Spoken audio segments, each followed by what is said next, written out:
Good afternoon, everybody. Come on in, take a seat, make yourselves comfortable. Welcome to the second of these, our sessions from the Wine and Spirit Education Trust from the WSET on simplifying your back bar is more better. For those who were here with us last week, we had our good friend and colleague Kelly Thorne talking to us about cognac and Armagnac. And every week for the next 4 weeks, we will have another friend colleague from the industry to talk about a different category. So next week, I believe we have rum. The week after that, we have aromatized wines. And the week after that, we will finish with a bang with Scotch whiskey. A little bit of housekeeping before we get started. I mean, even before I get to that, I mean, I just want to acknowledge the fact that, I mean, these are crazy times. I think everybody is distracted, and I think we're all feeling a mix of anger, fear, trepidation. And I want to acknowledge that before we do this seminar and just kind of own that. And I think it's important for us to be real and not be afraid to talk about what's happening, particularly when I think our industry is so directly affected by all of the events of the last week and of the last few months, to be brutally honest. So I just wanted to share that with you all. I feel all of you, and I hope this can provide a little bit of distraction and light relief in what is otherwise quite a troubling time for us all.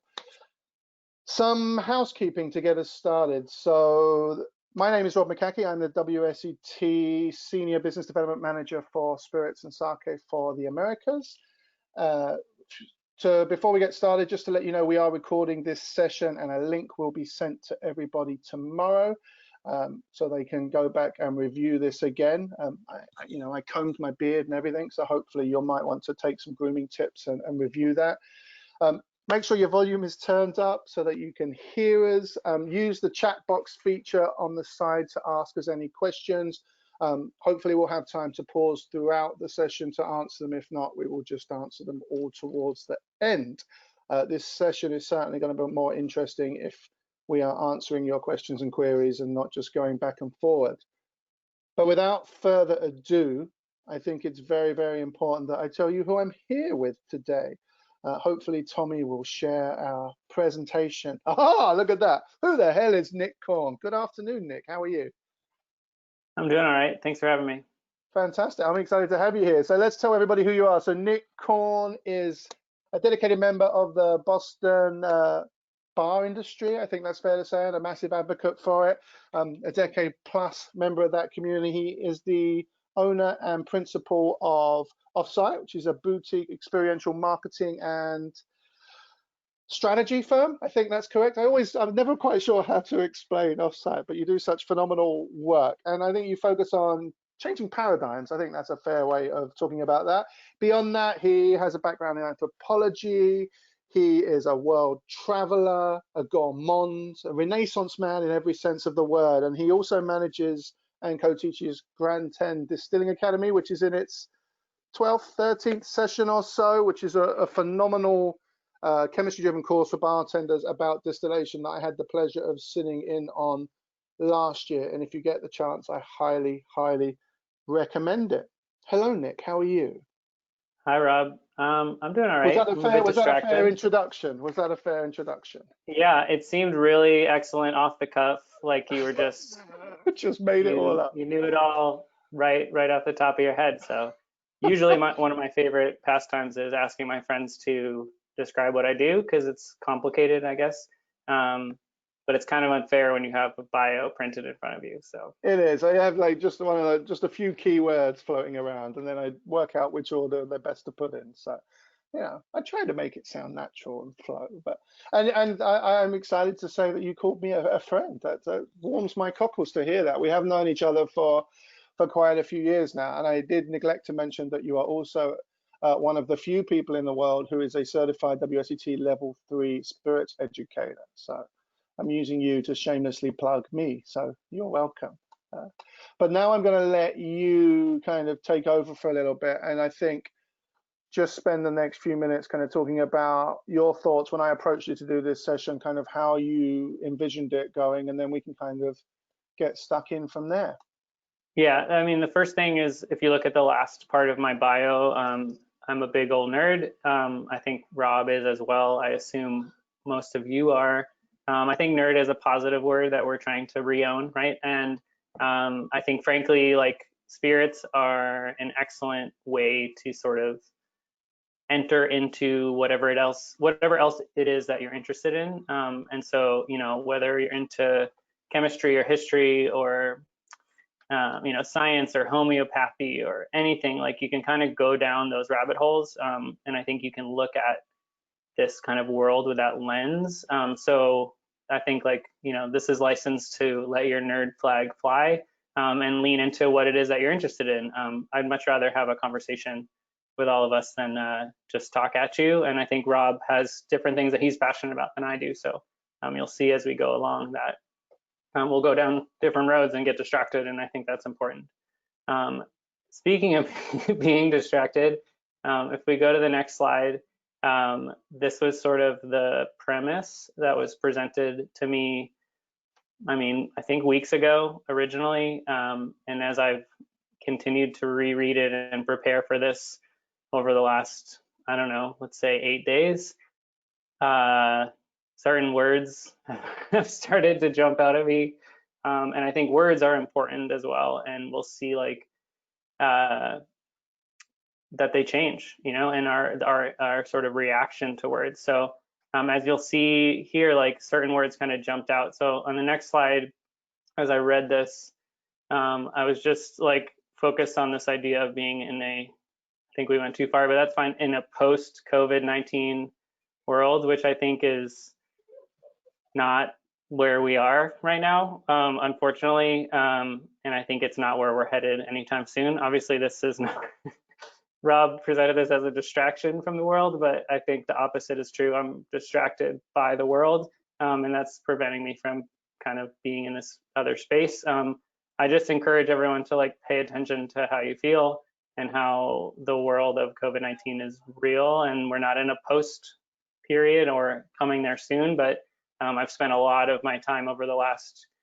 gosh, was it 3 months almost, of this crazy world to try to get organized and involved and work, as Rob mentioned, advocating for my community. So find the people that you believe in your community who are doing good things, educate yourself, and, you know, we'll have a world that is different, but I don't think we're in a post-COVID-19 world.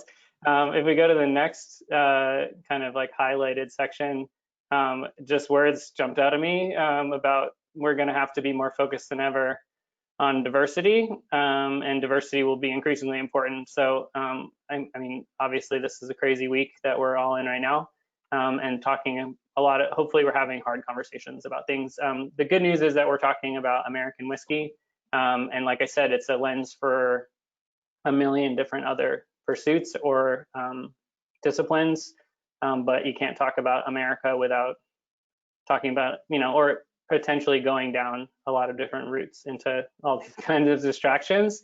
So if you go to the next slide, I think this was the word that just like, when I finally slogged through this premise, I made it to the last line, and like the word stalwart just jumped out at me.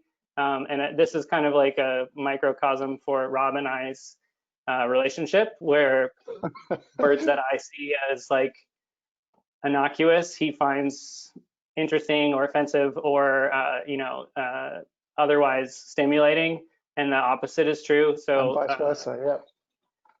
America and the UK are fundamentally different places, and our language is different, and so the word stalwart is like probably means something very different in the UK or in whomever wrote this premise in their mind.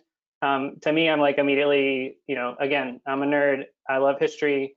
We're talking about America. Like stalwarts was a movement in, you know, after the Civil War, where they were basically the people who were trying to hold up this spoils system of like government positions being assigned based on nepotism and special interest and corporate interest.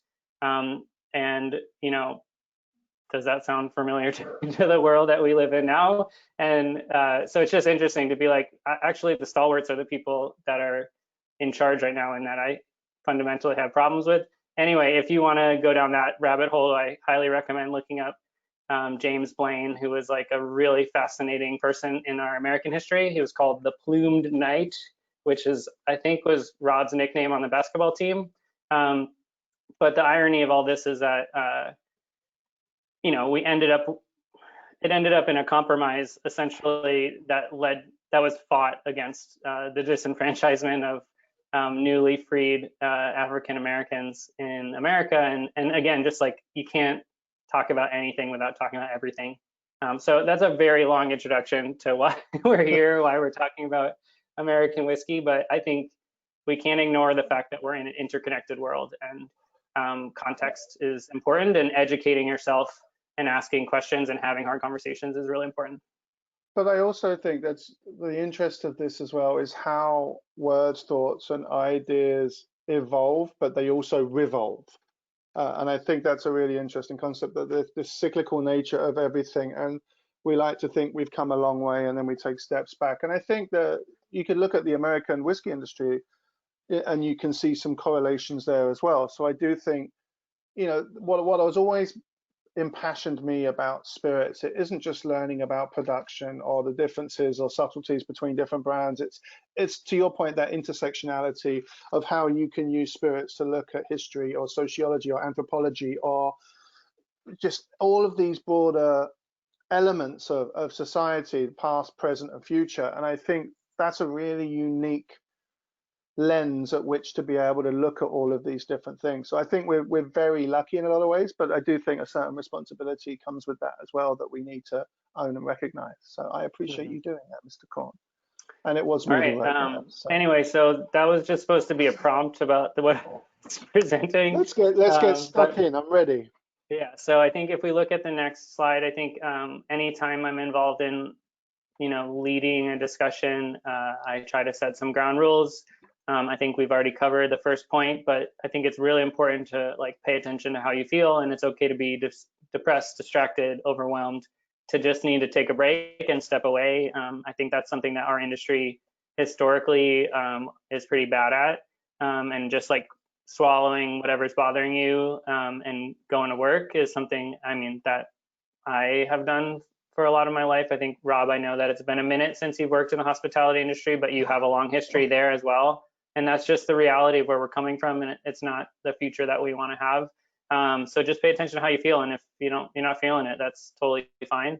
I think to that end, like I say this at every class, seminar, discussion that I'm in, but like there's just no place for inappropriate speech, you know, and we've come together to support one another and not rip us apart. I think, you know, victimless swearing is okay, as I've heard from last week.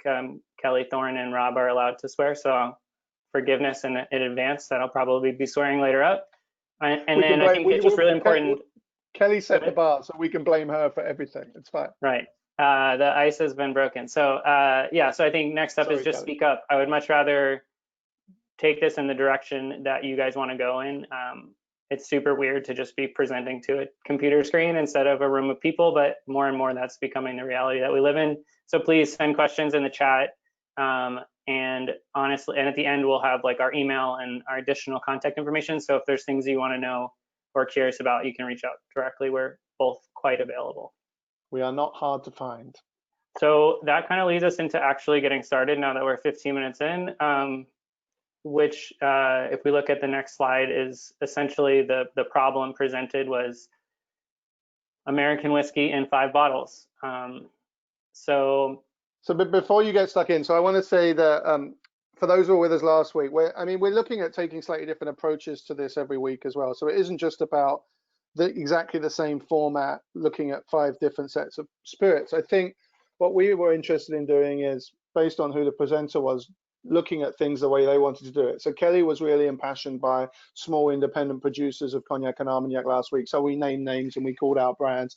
I think Nick is more inclined to look at the macro environment and focus on stylistic things and broader patterns that have emerged in the industry. And I think that's kind of a nice kind of framework for what we're going to do today. And there will be different sessions over the next few weeks where we'll approach things slightly differently. So we're not a one-trick pony, is my point. I think that's a really good point, Rob. And basically, like, I'm not going to speak to Kelly's instructional sort of methodology, but the way that I like to teach is like the sort of, let's have a conversation and let's have some frameworks in which we operate, but let it go the direction of the folks who are in the conversation. And so you'll see what I'm sort of doing is setting up signposts for Rob and I to talk, and for hopefully to hear feedback and input from y'all, so that we can have a conversation instead of just like a lecture. I know, again, the difference between the US and the UK, you know, I went to a UK university where like very much the instructional method was, I'm going to tell you a thing and I want you to tell me that thing back, and then I'll tell you you've done a good job. And that's just, you know, not always the best way to learn, or the best, at least not the most interesting format for education to happen, at least as far as I'm concerned. Couldn't agree more. I mean, my wife, as you know, has a PhD in education. So every now and then one of her books falls open and I read something that I find interesting. And I do think that there's a difference between a lecture and a piece of education. And for me, the key difference is that dialogue. Education should be a two-way communication. It shouldn't just be information delivered to somebody. There has to be a mechanism for seeing that that information has been understood, assimilated, and they can then utilize it and use those critical thinking skills. And I think that's, once you develop those skills, it's hugely valuable. So I agree wholeheartedly. We're agreeing so much today. It isn't like us. It's got to change. I know. Let's get into this so we can start arguing. All right. So five whiskeys. Let's get stuck in. What was the first? Next slide. Let's have a look where we are. Wait, hold on. Quick quiz. Can we go back one? Rob, you have 15 seconds. Just tell me brands that you see here. This is a totally random photo. Go. I don't see brands. I see the beauty of American whiskey before my eyes. Wow. Okay. Yeah, this is brand free, right? That was last week was naming names. All right. So if we go forward now. I get it right. That was a test. You did okay. You got an F+. It's one of those cognitive kind of aptitude tests. I'm still here. So my chair didn't. I also believe that less is more when it comes to presentations. So while we do have a PowerPoint, it's not going to be a lot of text. I just picked random photos from places that I have taken photos. So don't ask me where they're from unless you want a made up answer, and I'm happy to do that. So the first bottle is, I think, is straight bourbon whiskey. I think if you're talking about American whiskey, like, you got to talk about bourbon, and like, it's such an important part of who we are as a whiskey making country. And I think it's such a big part of how we export whiskey, and frankly, like, drinking culture to some extent for a really long time. You know, bourbon, America, and our sort of stake in the world land of spirits is, for better or worse, it has been bourbon for a long time. And certainly we're going to get into the fact that this is much more diverse. But also, like, that's important. And I think what I sort of advocate for is, like, taste a bunch of things, and just because a brand is big or they have a billboard or, you know, your grandparents drank it, doesn't mean that it's not good. It probably is pretty darn good. And I'm a big advocate for, like, plastic cap whiskey, like things that maybe aren't super premium, maybe don't have all the marketing and sort of flair and frosted bottles behind them, but like have been making the same thing for 50 years, if not longer. And some of that whiskey is really, really good drinking. My grandmother always used to say, if you like the $2 bottle of whiskey, go buy it. And if you like the $200 bottle of whiskey, get someone to buy it for you, but drink what you like. And I think it's so important to not only understand products, but understand whether you like something and why you like something. Because once you understand why you like something, then it becomes easy to riff. Then it becomes easy to kind of move in different directions. I think it might be useful, because I'm not sure of the level of knowledge of everyone who's tuning in today. Should we maybe give a quick overview of what we mean by straight and what we mean by bourbon? Just a quick. And I'll put you on the spot now. Absolutely. I didn't realize this was going to be a quiz. But yeah, I mean, basically what we're talking about is whiskey that's made in America, whiskey that has a lot of corn in its mash bill, which is just like the recipe of grains that are used to start it up. And I think one thing that I always sort of talk about, and specifically sort of focus on when speaking, especially with our UK counterparts at the WSET, is like the differences between bourbon whiskey or American whiskey in general and Scotch whiskey as well. So one thing that's really interesting, I think, to focus on is that like bourbon whiskey, like technically you can make it on a lot of different kinds of stills, but pretty much everyone uses the same kind of still. You can really use a range of grains, but everyone sort of uses the same grains. You legally have to use the same sort of barrels, but again, in practice, pretty much everyone uses basically the same exact barrels.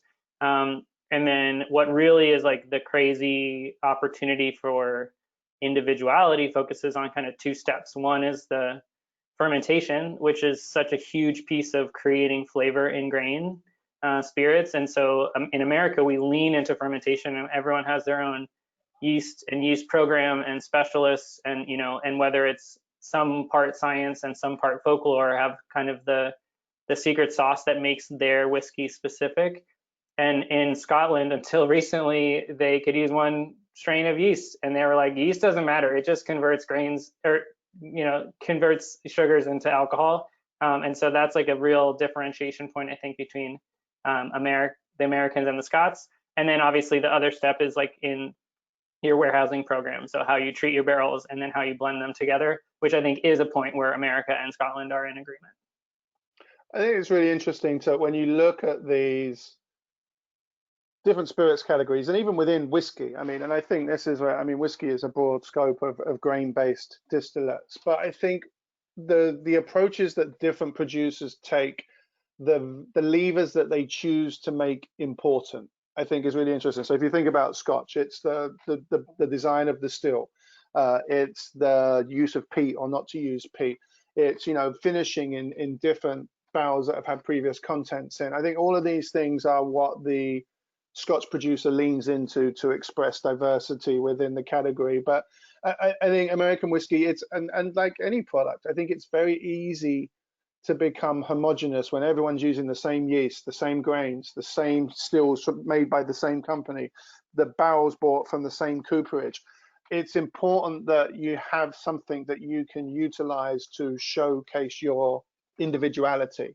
And I think it's actually the truth is, when you look at how many elements are prescribed in bourbon whiskey, either legally or just because of the nature of how the industry has developed, it's amazing that there is such diversity in the category, I would argue. So kudos to the producers for being able to take something that on the face of it looks very formulaic, but produces these wonderful expressive spirits.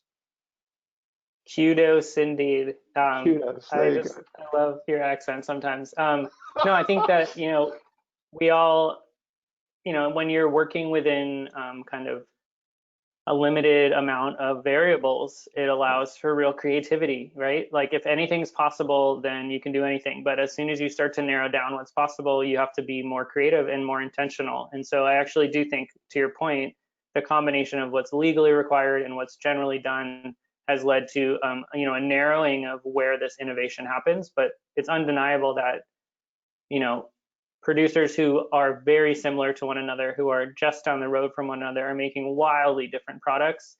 Sure. And so if anything, it just amplifies the fact that like yeast does matter, and fermentation does matter, and distillation proof matters, and barrel entry proof matters, in a way that like if you're in Scotland, it's like all that matters is the shape of your still, and that dictates exactly what your product is. And again, I'm overly simplifying Scotch whiskey at this point, but I think that there is some similarity there as well, where they do have a lot of limitations, and that's led them to kind of focus on what they can control, and really lean into the innovation in that space. Couldn't agree more. All right, well, I'm going to wrap up. That's bourbon whiskey. I hope all your bourbon whiskey questions are answered to everyone who's listening. I think we can move on to the next one. Yeah, but again, I think you cannot talk about American whiskey or think about having an American whiskey program without having some representation of bourbon there. I think it is the cornerstone of American alcohol. Mm-hmm. And I mean, as someone speaking of cornerstones, now we're talking. As someone who who spent many years living in Western Pennsylvania in Pittsburgh and bleeds black and gold. I was the first thing I realized when I moved to the US was I knew very little about American whiskey history. And I got a deep introduction to the history of kind of Monongahela rye, and rye being that primary grain historically of whiskey. So I was very excited to see that this was going to be your second foray into American whiskey. So. Well, by all means, Rob, I think you should lead the charge then, because No. I want to know why you picked it, and then. I mean, I think arguably more American than bourbon is rye whiskey. To your point, I think it's, again, if you only have 2 bottles, and I'm thinking, you know, if you travel to another country and they have 2 American whiskey bottles or 2 American bottles, like in a dream universe, that's a bourbon and a rye, right? Like that shows the difference. It shows the range. It gives that bartender a chance to talk about history and culture and, you know, all the interesting things about spirits. But rye is such an essential part of America and American history. And frankly, like American drinking, it's so fascinating, right? Like we never lost our love for drinking rye. We just stopped drinking American rye. And it's undeniable that, you know, rye has run through from very early distilling traditions all the way through to present day, with a really rocky road where things that was all anyone was drinking, and that was nobody was interested in drinking it, and now we've come back around. So it's just like a really fascinating sort of microcosm for American history and for American drinking behavior. I think, like, I don't know if this book even exists, but like the history of drinking in America according to rye would be really fascinating, because every time we had a real big shift in the way that we're drinking or eating, we saw that rye was affected in that way. And so one thing I think about a lot is that, you know, a generation before myself and arguably before Rob, you know, really lost touch with like real food from a real place, right? Like there was this kind of industrialization and homogenization of food that made people lost, like they didn't know where their food comes from. They didn't know their farmers, you know, things came in a can or in a package. And frankly, like American rye sort of went in down that road, right? And where became a commodity product that was bought and sold in a way that now we're seeing this amazing resurgence of folks paying attention to like where they are and where their rye comes from, and how they want to honor that and be different, instead of being the same as every other, you know, can of rye on the shelf in the supermarket.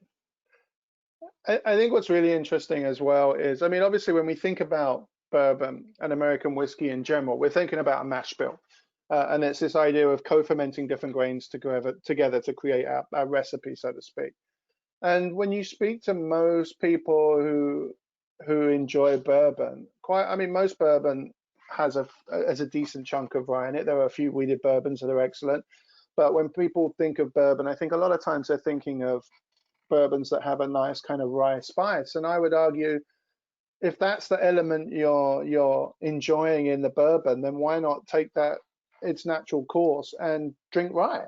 Because, you know, there can still be corn in your rye whiskey. You're just almost inverting the ratios. And I know for me, the bourbons I enjoy more tend to be the rye heavy ones. And by that same rationale, I'm a massive sucker for rye whiskey, because I do think it has this wonderful expressive nature to it. It's kind of spicy and peppery and citrusy, and all of the things that I think I love about American whiskey. I think rye is indicative of more so than corn for me. And I say this as an interloper, as a foreigner, but rye for me, it just seems to encapsulate it so much better in so many ways.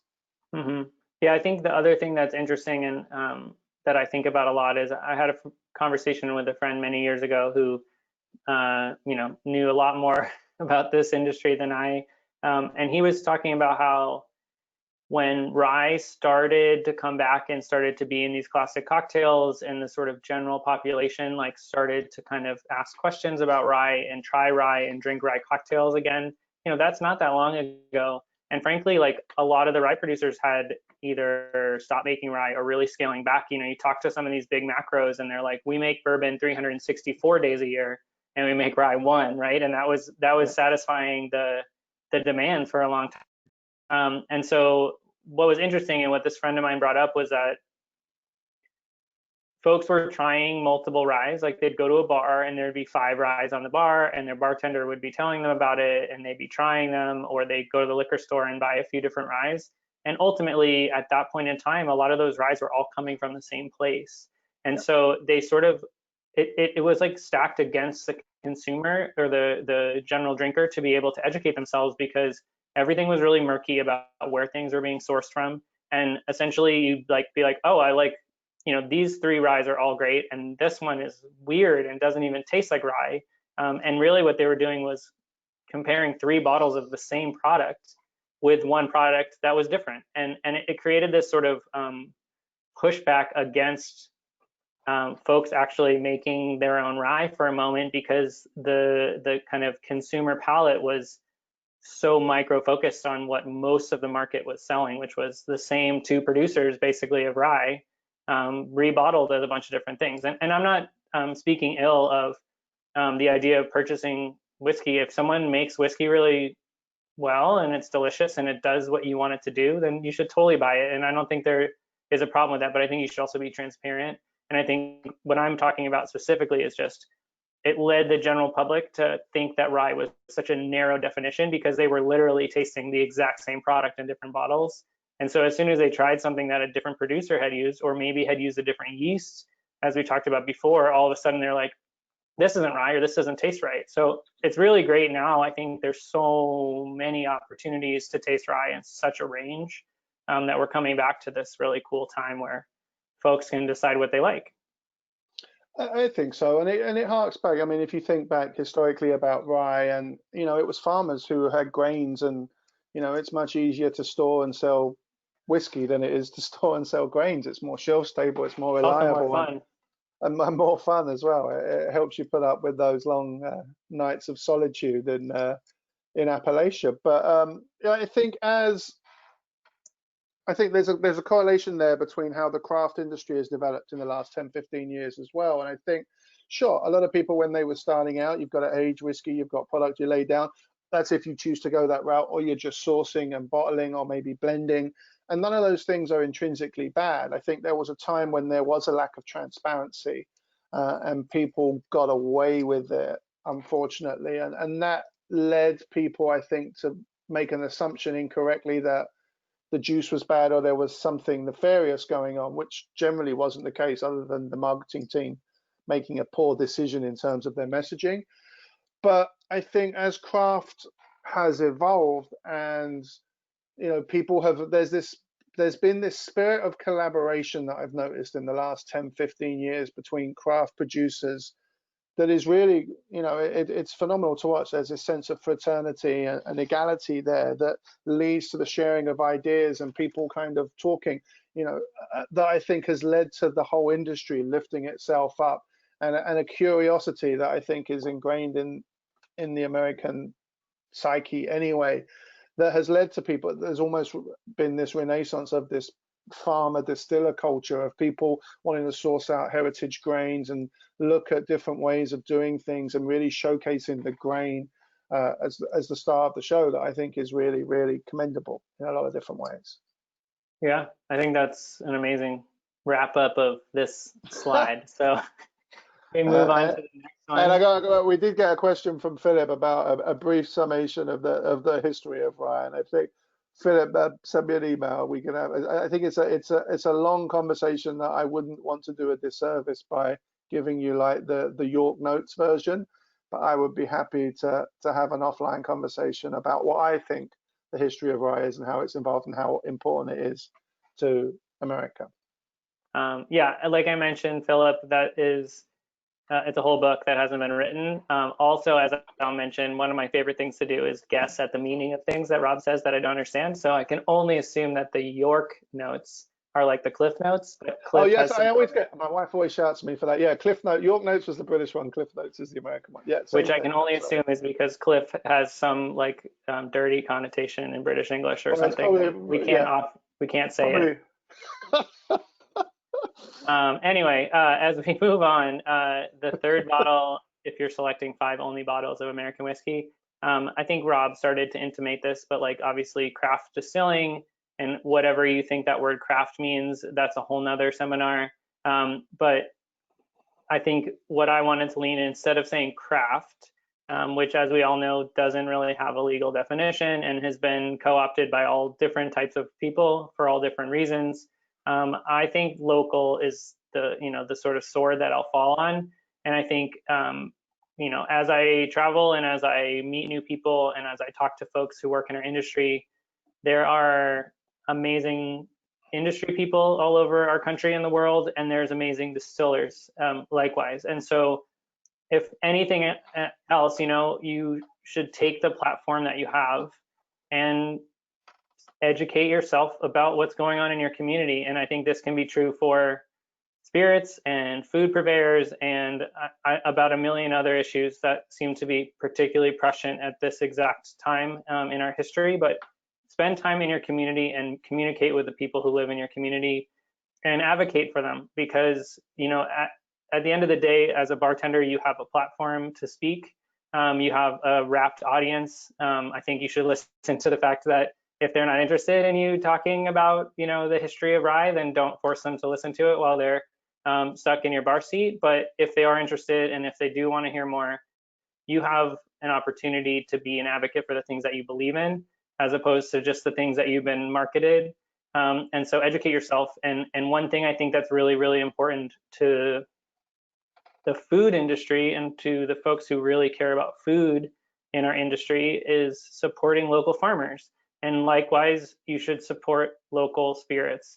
And whether that's spirits that highlight local farmers' grains or products, or distillers that are in your backyard. And I know that there's like complicated relationships with other bigger brands, or there's complicated feelings with distillers that are in your backyard, but spend the time to build a relationship with the distillers that are in your community and then advocate for them to your guests. If anything, like pick the angle that makes sense to you. If it's being more carbon neutral, then like take that angle, and that's cool too, right? But like ultimately, if you spend your money in your community, you're investing in your community and its future, and you can create partnerships, right? Like those small distilleries do really cool things with local industry folks. So don't just say like, oh, never mind, like I don't really like their first thing that they made. Go engage with them, work with them, tell them why you don't like it, and they're gonna listen. And ultimately, like my dream is that in the same way that a menu for food reads all the local farms and farmers and showcasing how great someone's community is, that a bar does the same thing. It doesn't have to be only local spirits, but like, for God's sakes, like there's got to be one thing that's made locally that you believe in, or that you believe in the people or the story or the ingredients, and fight for it, because otherwise we're going to lose them. Yeah, there's a lot to unpack there, but I think on the whole, I agree with you. I think what has happened there are lots of different angles to this. I think local, small, craft, micro, whatever you want to call it, distilleries make people ask pertinent questions, which empowers everybody and encourages the larger macro producers to do better, whether that's to be more sustainable, to be more transparent, to engage more with communities and different things. So all of that, there's a synergy there that's beneficial to everybody. I mean, for me, one of the greatest things is the way that I see a lot of these craft distillers step up and just start producing sanitizer. Like that to me is phenomenal. So I think communities are richer for having these locally owned businesses in them. I think we have a responsibility also to be honest with them, and if they're making something that isn't good, we should share that, but in a way that is helpful and productive, and not just lambast them for saying this is a crappy product, don't buy it. I think that the great thing about a lot of the small producers is the accessibility you get to the people making the product that you really don't get from a lot of the larger companies in the same way. You know, they tend to, in my experience, they tend to be very transparent about what they do. They let you touch, feel. You know, that again encourages curiosity and encourage you to start to understand the little things that maybe you didn't understand before. So I think there are so many benefits to having this larger industry that isn't just big brands, which I think are important, and I think Mac Pro producers are important, and they're great. But having this as a counterpoint, as another facet there, I think is hugely useful. And to the point you made about using it as a jumping off point in a bar environment or even in a retail environment, it's a great opportunity to build a rapport with someone who maybe doesn't know much about a category, but you're sensing there's an inkling of interest. So whether it's a way to get someone to try a different spirits category or to engage with them in a different way, I think local is definitely a way to do that. And it isn't just local distillers, like to your point, Nick, it's local farmers, local artisans, local craftspeople in general. I think it's, you know, we talked about this before, the cyclical nature of everything, I think is important. And, you know, yes, we have big box stores, and yes, they're convenient, but, you know, there is something to be said for the artisan, the craftsman, that I think, again, is a very important thing that we don't lose touch with. Yeah, and I think, you know, as we started kind of unpacking that prompt, right, we're talking about this quote unquote post COVID-19 world. And like, there's a real reality that's not that far away, that we just don't have local distillers, and we don't have small independent restaurant owners, and we don't have all these things that we've come to get used to and to love. And like, the only way to make the future that we want is to support the people that are in our community doing the things that we believe in. And I think you got to put your money where your mouth is to some extent. And if you're saying, you know, I don't really like that rum that they make and it's more expensive than this other thing, like, you have to be ready for that future where that distiller doesn't exist anymore. And so you just, like, we have this amazing opportunity to express what we believe in publicly and on social media, if that's how you roll, but also with our wallet. And frankly, like, supporting small distilleries right now is super important. And I think supporting independent restaurants right now is arguably one of the most important things that you can do, to just get involved and try to create the future that you want to see, in the same way that supporting businesses that are owned by all different types of people who are actually living and working in your community, as opposed to, you know, a national or multinational corporation. Like, every time you spend that money, you support what they believe in. So think about how you spend it.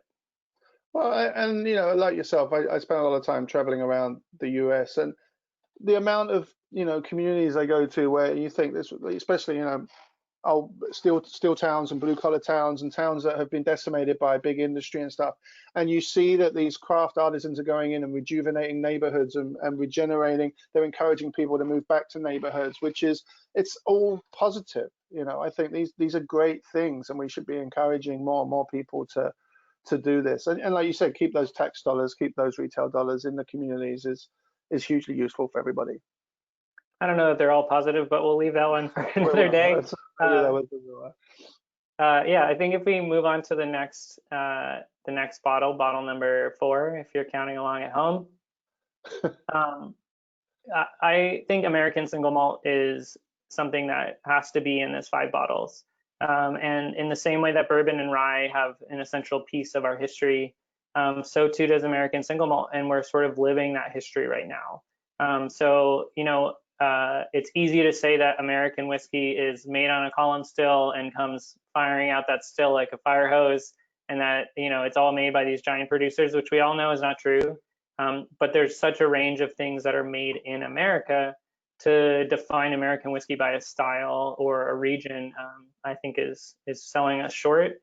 So American single malt's really cool. It's been around for a long time. A significant amount of our distilling, or of our craft distilling history, has been dedicated, or has at least had a thread in it, to include American single malt. We're in this cool time now where the producers are getting organized, and are working on, you know, building a commission and on hopefully changing the legislation so that they'll have like, you know, a designation of origin that is American whiskey, or sorry, American single malt whiskey, and what does that mean, and what are the rules that they want to hold themselves to.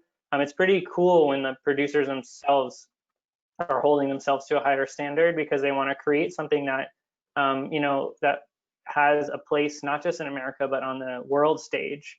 And as you look at different producers from different regions of America, it's so awesome to see people like leaning into their localities, right? America's a huge country with a giant amount of variation, and so to make the same same single malt in Texas versus in Seattle versus in New Hampshire is like, doesn't make sense for what America is, right? And what some part of what makes us such an amazing country at times is that we have all these different regions and these different beliefs and histories within it, and hopefully coming together with all these differences creates a bigger whole. And again, it's hard to talk about this without thinking about what's happening in the world, but I think American single malt is something that is like a brief little glimmer of hope in the future of, you know, sort of American diplomacy as we're talking about spirit specifically. Absolutely, and there is. I just shared a link to the American Single Malt Whiskey Commission, which, if I remember right, was established in 2016. But they're doing. I mean, they're really leading the charge in terms of having this category really brought to the forefront of American whiskey consciousness, that I think is really important, and having, you know, the rules and regulations, and I think it is, you know, the US is a tapestry. It's lots of different things, and it means different things to different people. And I think, you know, it's important, if we're looking at American whiskey, that, you know, we think about it in its entirety. And I think American single malt whiskey is a category that I've seen kind of grow in the last kind of decade or so since I've been here, and you know, it's phenomenal. And then there's good, there's bad, there's indifferent, but I think it's encouraging people to step outside of American whiskey just being about corn or just being about rye. And American whiskey is really about that pioneer spirit of being a creator, being a maker, with the resources you have around you, whatever your local grain is, whatever it is that inspires you. And I think American single malt whiskey is kind of emblematic of that in a lot of different ways. Yeah, I tried to put this in the chat, but I guess now I have to say it aloud because I'm not allowed. But American Whiskey Tapestry is obviously Rob's garage rock dad band name. Absolutely, absolutely. We're turning up to 11. It's all cover songs. It's really sad. Yeah, so this, you know, again, I'm not really talking, these pictures are just randomly selected from my travels, but I think this is a cool example of, like, this was a vodka distillery that a couple bought and said, we want to make single malt, and they have a direct fire, tiny copper pot Charente still that they're just going bananas on, and everything's going in, you know, used European oak barrels, and they're like, cool, like this is insane and like makes no financial sense, but they have like a vision, right? And so I think that's something that's really cool about the craft movement, and, you know, and the opportunity within a category like this that's still defining what it is that folks can go super wacky and weird and make decisions that are not what a giant household name brand would ever do. And I think that just ties back to what we were talking about the need for diversity in the space, and the like, I try to buy these folks whiskey whenever I see it, because I'm like, I want them to stay around because this is such a crazy, weird project.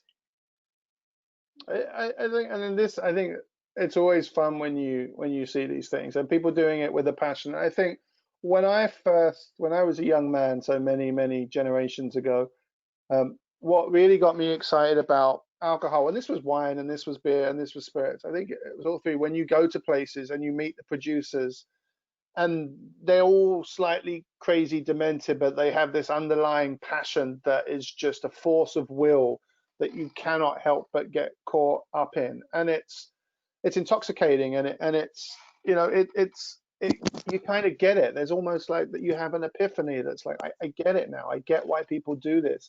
I get why this is important to people. And I think it's when you have those kind of light bulb moments, it's beautiful. You know, I think it's a phenomenal thing. So, and it's great that there is always a new project, a new set of people that keep this momentum going. That I think is just a great thing to see. Before we get on to the last one, let's do a quick recap. I know Chris has said he joined us a little late here, so let's do a quick recap of what we have done so far. So we haven't looked at any brands. We've just looked at broad strokes, kind of what are the five key categories that we should have on our back bar. So talk us through what we've talked about so far, Nick. Just a quick recap. Before we get to the last one, because there's a recap plan for after we get to the last one. But yeah, sure. Because Chris is off, so I want to make sure Chris is up to speed before we go on to number 5. Of course. I don't know who Chris is, but Chris, welcome aboard. Basically, we talked about you have to pick 5 bottles. That's it. And instead of naming names and producers, we talked about the need to have straight bourbon whiskey and how sometimes big producers can make really delicious things and have been making them for a really long time. The second bottle, we talked about straight rye whiskey and how rye plays an essential role in our history and how the rye roller coaster is not only the band that opens for American Whiskey Tapestry, but also is like a forthcoming book that Rob's writing about how rye mimics the history of how people eat and drink in America. Look out for that on bookshelves coming near you soon. The third bottle, 6 copies faced up next time we do this. Exactly. You're gonna have to solve the how do you digitally sign books question.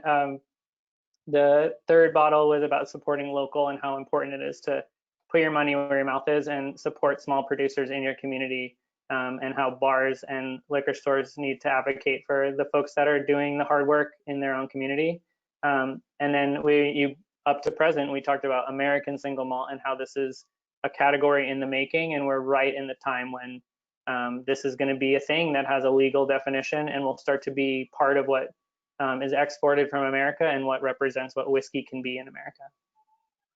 How's that for a recap, Rob? That was a great recap. And I think when you say it like that, it kind of blows me away a little bit, because I think we all kind of maybe have this idea that American whiskey is quite a narrow focused thing, you know. And I think when you look at it like that and you cover it like that, it's as broad and it has as much breadth and depth as any other spirits category on the planet, I would argue. And I think that's we're in a very healthy state in terms of where American whiskey is. But we have one more slide, and I think it would be remiss if we didn't look at it.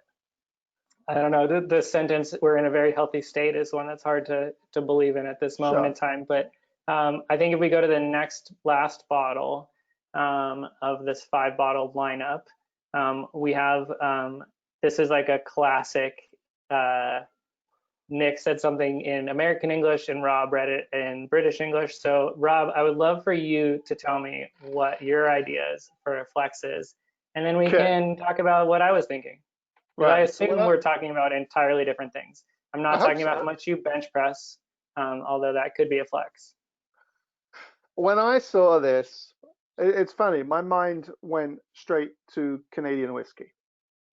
And I think for several reasons, but for me, American whiskey, I think of American whiskey as being North American whiskey.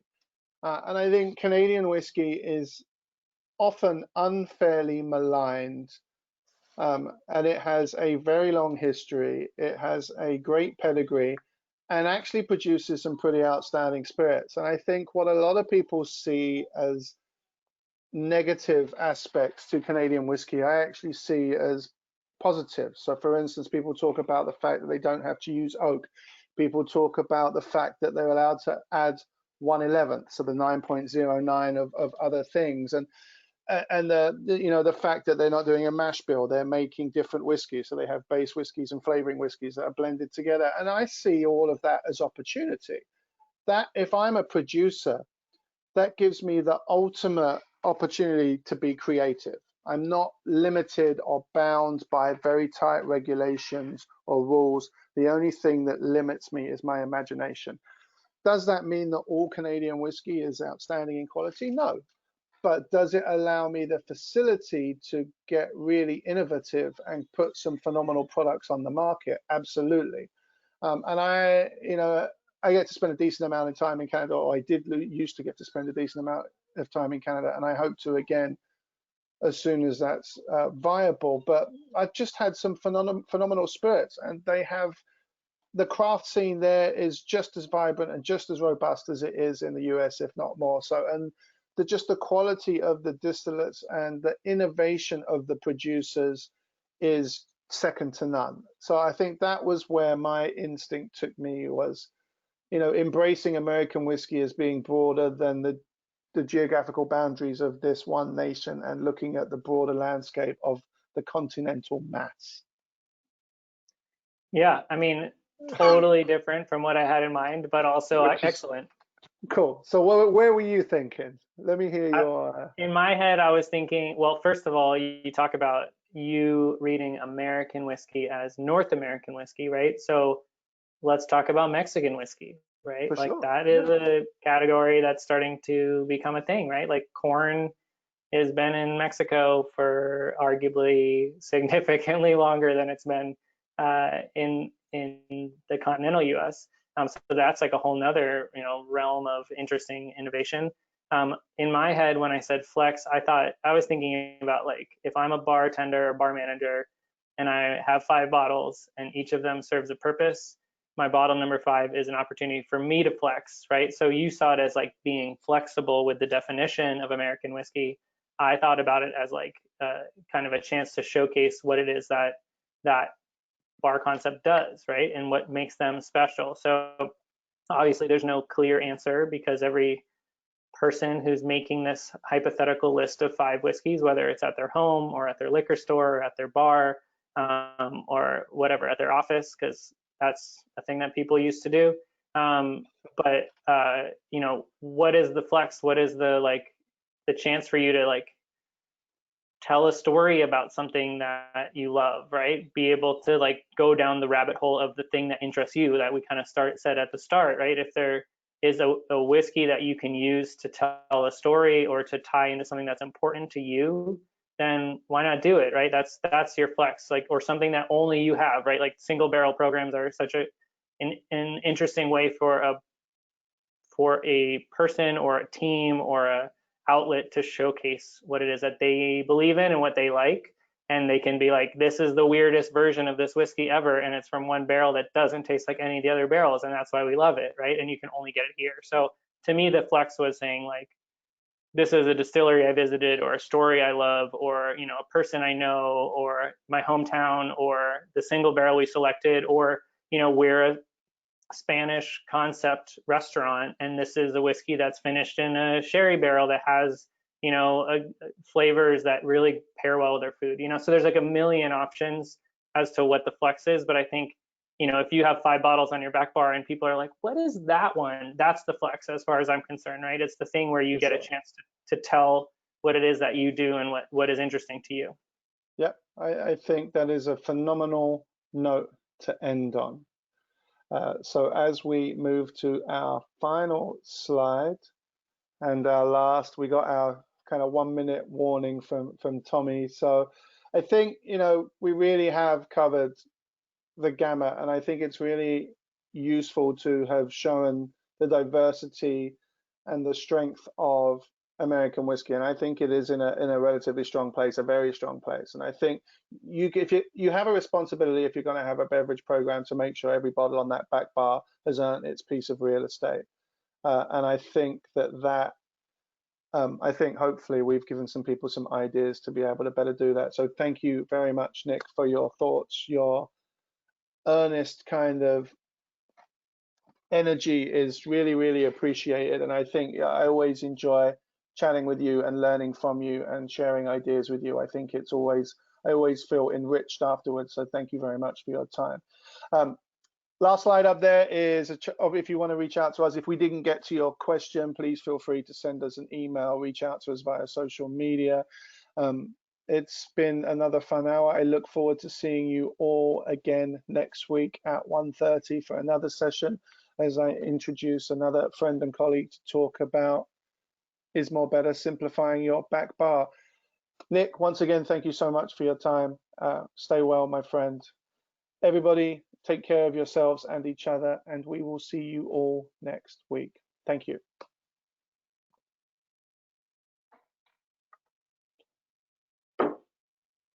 And that's a wrap.